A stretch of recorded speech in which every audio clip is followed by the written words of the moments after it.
विशाळगडावर अतिक्रमण काढण्याच्या नावाखाली झालेली घटना ही अत्यंत दुर्दैवी असून ज्या मस्जिदीच्या ठिकाणी हा वाद उद्भवला आणि ज्या पद्धतीने याला हिंसक स्वरूप मिळालं आणि विशिष्ट समाजाच्या लोकांना टार्गेट करून त्यांची घरं जाळण्याचं काम केलं गेलं, हे अत्यंत क्लेशदायक आणि वेदनादायक आहे। अतिक्रमण काढत असताना संपूर्ण मोर्चा जो हिंसक होता तो विशाळगडाच्या पायथ्याशी असलेल्या गावावर गेला आणि तेथील गावामधील लोकांच्या घरं जाळण्यापर्यंत, मोटारसायकल आणि गाड्या पेटवण्यापर्यंतची मजल गेली।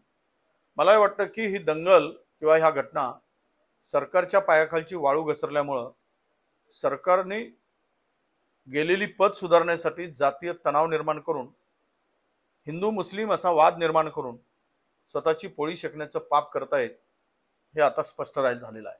हे आता लपून राहिलेलं नाही आणि निवडणुकीच्या तोंडावर अशा जाती आणि धर्मामध्ये दंगली घडवून आणून काय आपल्याला पदरात पाडून घेता येईल असा एक केविलवाणा प्रयत्न महायुती सरकारचा दिसतो आहे।